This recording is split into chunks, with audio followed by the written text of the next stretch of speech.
Henry Fonda, celebrated as one-take Fonda, exuded natural charisma and talent before the cameras. Yet his life away from the spotlight was equally captivating, often marked by a succession of new companions. However, the reality of this Hollywood luminary was far removed from the seemingly perfect image he projected. Henry Fonda, a towering figure in cinema, mesmerized audiences with his on-screen magnetism, but his private life presented a stark contrast, particularly in his personal connections.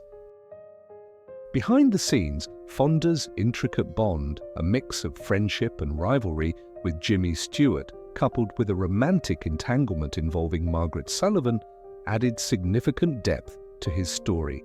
As we explore the journey of this cinematic icon, the chasm between his public persona and private battles reveals a compelling portrait of a man who was a master storyteller, both on and off the silver screen.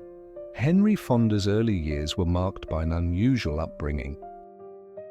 Born in Nebraska in 1905, Fonda's parents, devout Christian Scientists, eschewed conventional medicine, instilling in their children a reliance solely on themselves for health and other matters.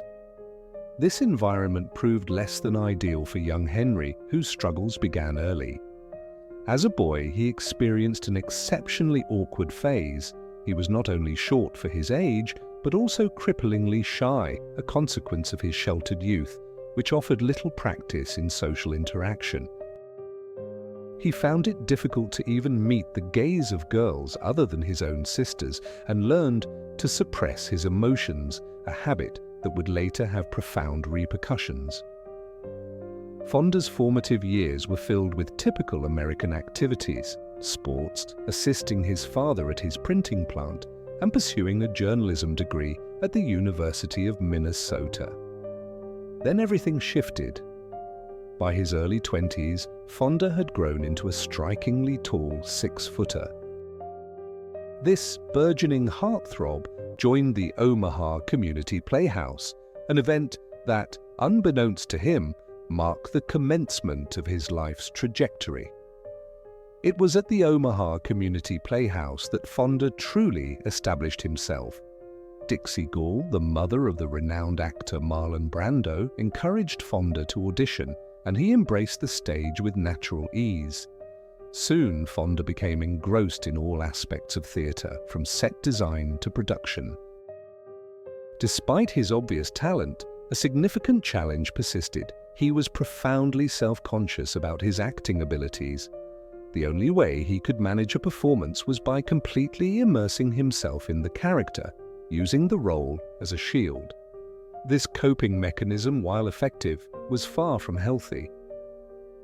Regardless of his embarrassment, Fonda recognized his potential for stardom and was determined not to let his talent go to waste. In 1928, he expanded his horizons, joining the esteemed university players on the East Coast, where he secured genuine professional roles. As his career blossomed, his personal life also began to flourish. While with the university players, Fonda met the spirited actress Margaret Sullavan, who would later achieve considerable fame in Hollywood. This encounter was destined. No longer the shy adolescent, Fonda fell deeply in love with Sullavan and soon proposed. However, passionate romances rarely run smoothly. Fonda and Sullavan, young and enamored, expressed their affection through grand romantic gestures. They even decided to formalize their union on Christmas Day in 1931, with Sullavan in her early 20s and Fonda just 26. Regrettably, their youthful ardor was matched by youthful impulsiveness, and the relationship quickly unraveled.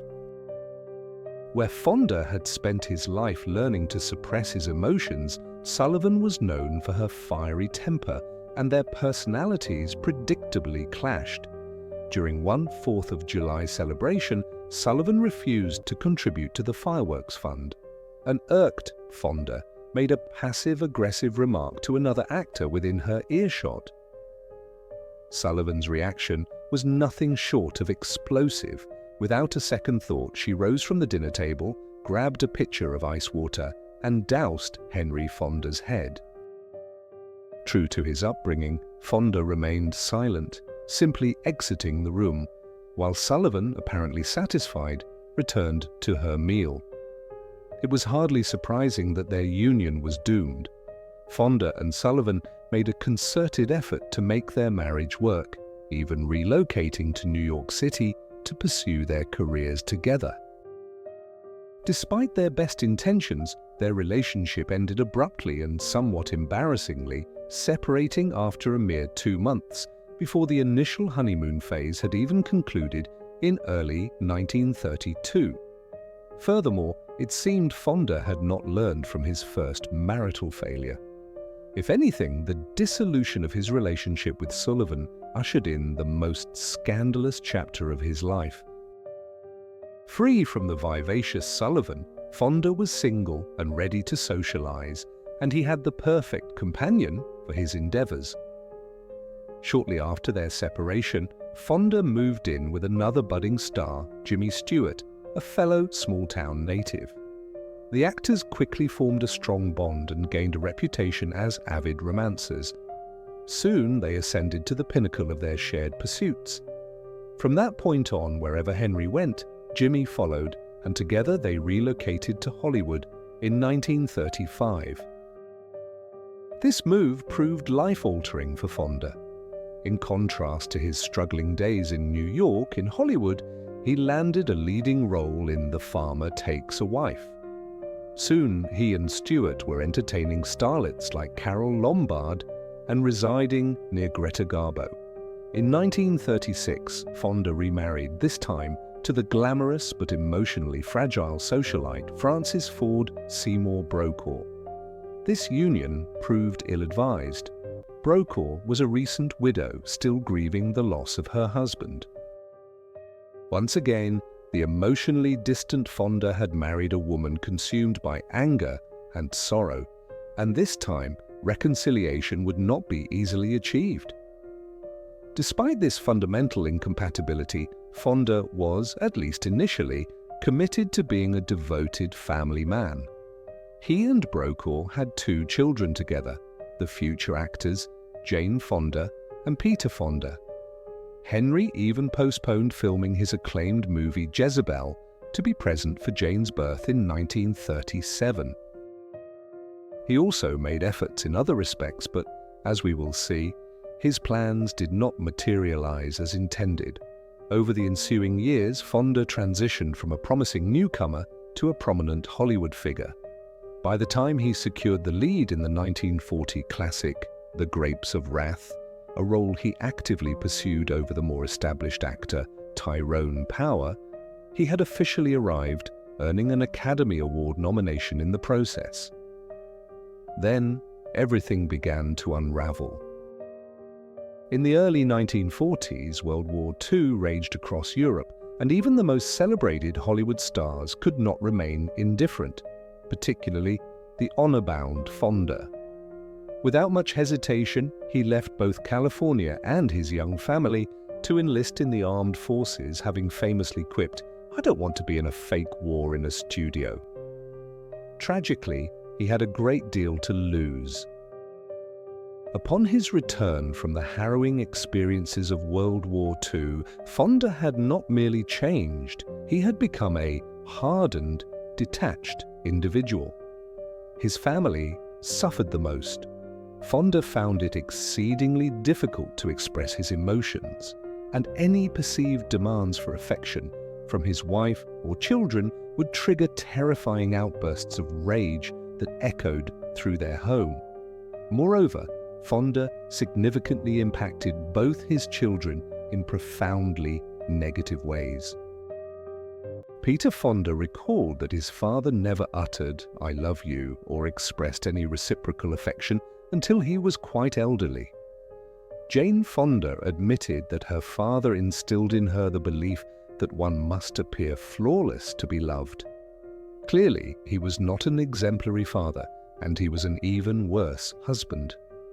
Fonda was deeply unhappy in his marriage to Frances Brokaw, who, it became evident, suffered from bipolar disorder. This unhappiness led him to the ultimate betrayal. Fonda was unfaithful, engaging in a long-term affair with socialite Susan Blanchard, a much younger woman, 2 decades his junior, yet even that did not satisfy him. In 1949, after 13 miserable years and 2 children together, Fonda informed Brokaw that he wanted a divorce. Lacking empathy, he further inflicted pain by admitting his desire to divorce so he could marry his mistress, Susan. His wife's reaction was utterly tragic. Less than 6 months later, Brokaw, overwhelmed by the dissolution of her marriage and her husband's infidelity, checked herself into the Austin Riggs Psychiatric Hospital for treatment for her depression.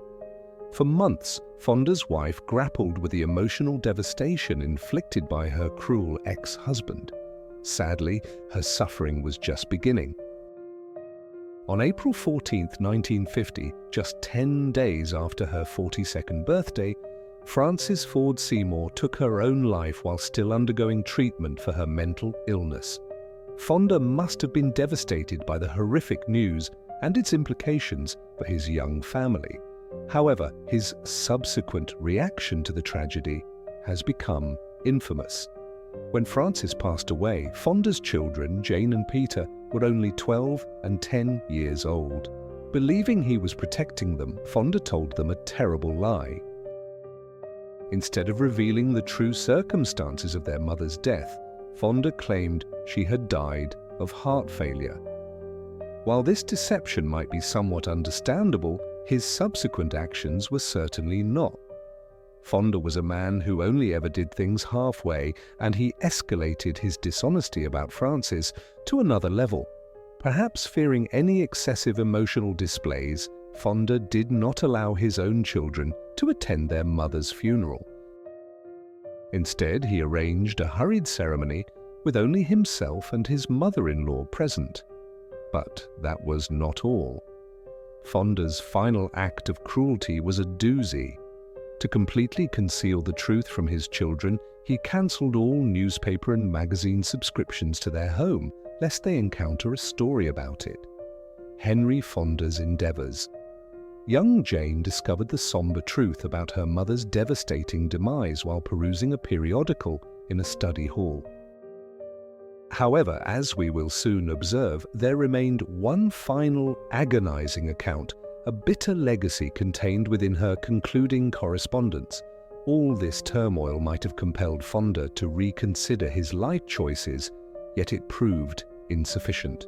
Less than a year following the loss of his second spouse, Fonda proceeded with his preconceived intentions, wedding his 21-year-old paramour, Susan Blanchard. As a testament to his affection, the couple even embraced parenthood by adopting a daughter named Amy Fishman 3 years later. Unfortunately for young Amy, this marked the beginning of the cracks appearing. Later, Fonda's third wife would voice some deeply unsettling accusations regarding her harsh husband. Although she was youthful and often felt constrained by the gravity of matrimony and child-rearing, there were considerably more profound issues within their union.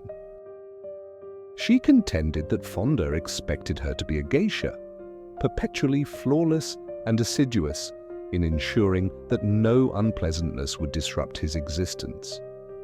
Not long after its inception, the countdown had already begun for Fonda's third calamitous romance, but his professional life was also on the precipice of unraveling.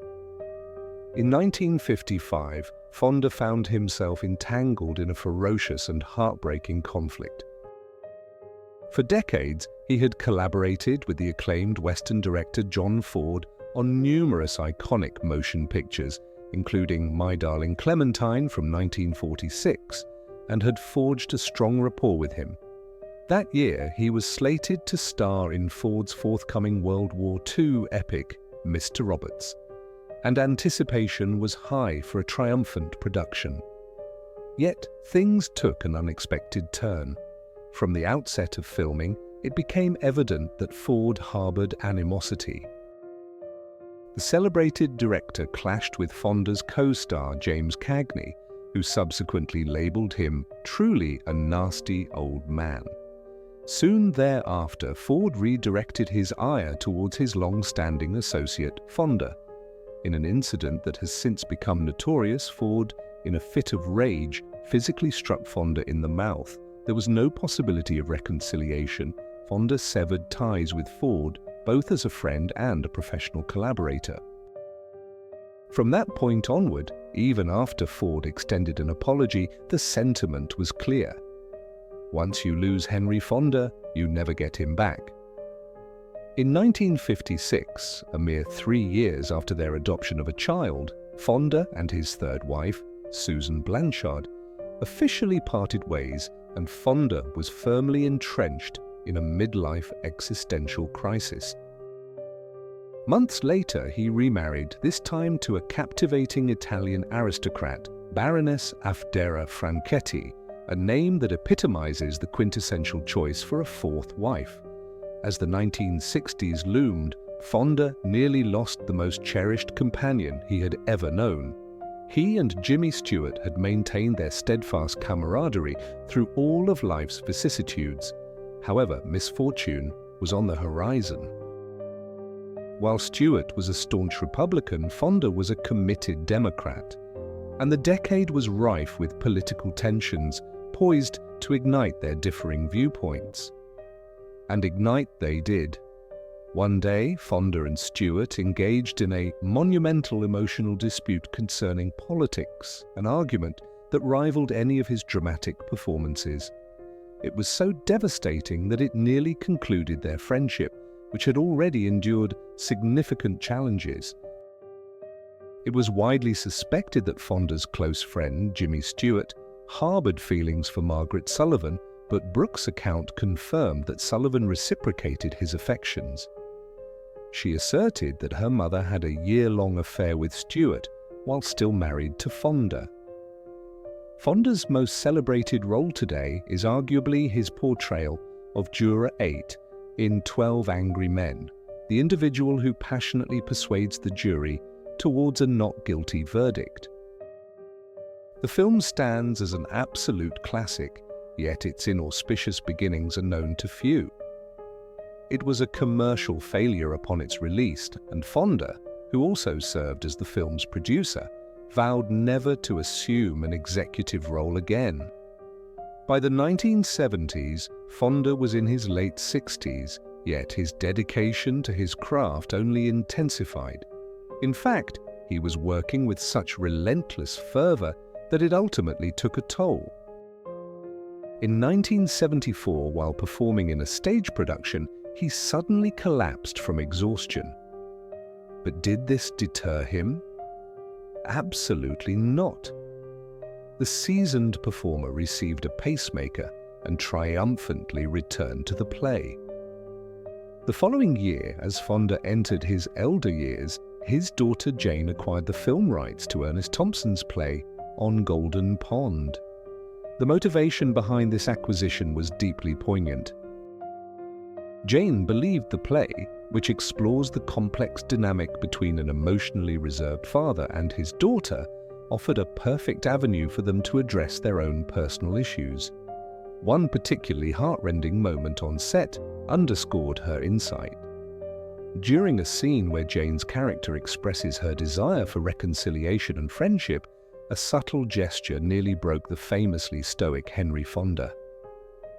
In the take that ultimately appears in the film, Jane Fonda clasped her father's hand. The emotional resonance of this act was so profound that Fonda turned away, attempting to conceal his tears, revealing that beneath his seemingly unfeeling exterior, Henry Fonda did indeed possess a heart. On Golden Pond became a monumental success, grossing millions of dollars and garnering numerous Academy Award nominations, including a nod for Henry Fonda himself. Finally, in 1982, he received his long-awaited Golden Statuette, his first ever Oscar win. It was an exceptionally meaningful occasion for the actor, who had dedicated his life to establishing his name in Hollywood. However, even this triumphant evening was tinged with bittersweet sorrow.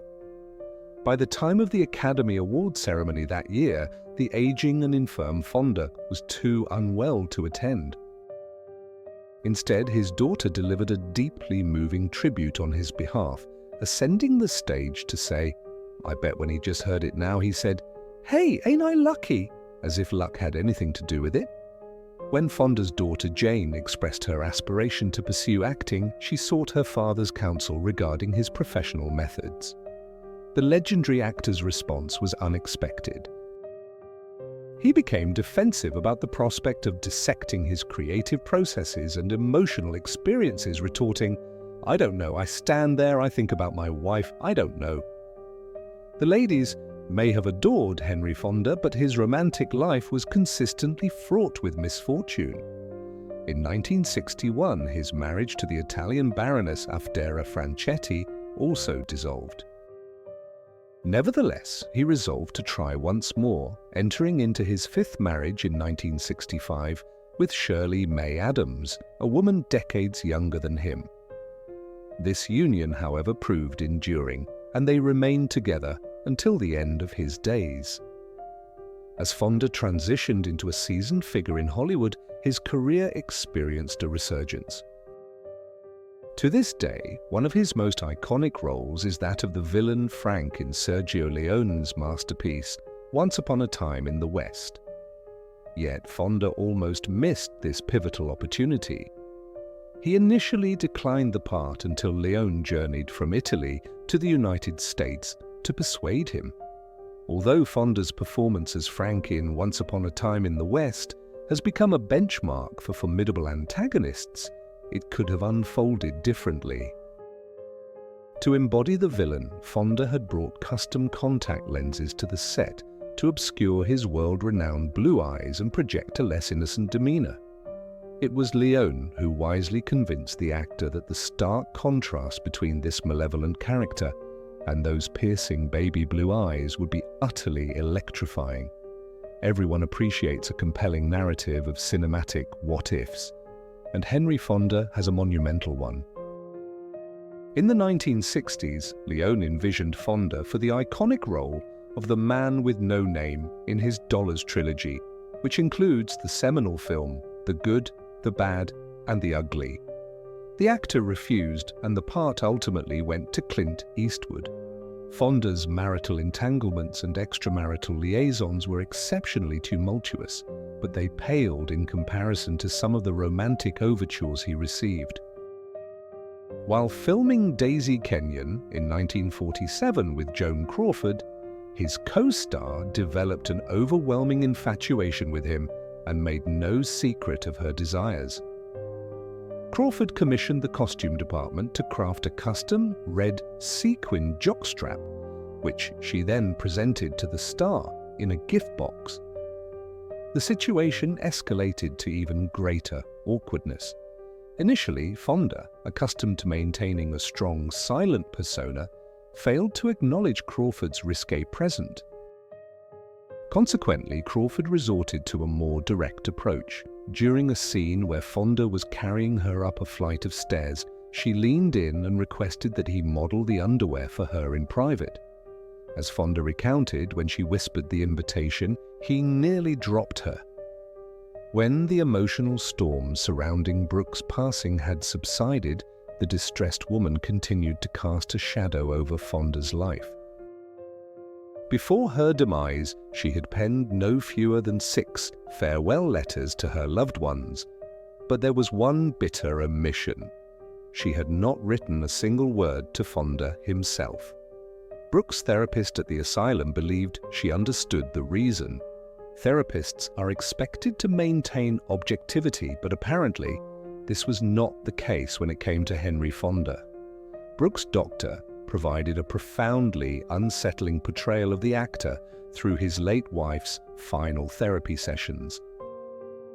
Years later, the psychiatrist confessed that in her professional opinion, Fonda was a cold, self-absorbed individual and an utter narcissist. Ouch! As it transpired, Fonda had precious little time remaining after his landmark Oscar win. On August 12, 1982, the legendary screen icon passed away at his home, surrounded by his children, Jane and Peter, and his then-wife, Shirley. True to his straightforward nature, Fonda's final wish was for no funeral service whatsoever.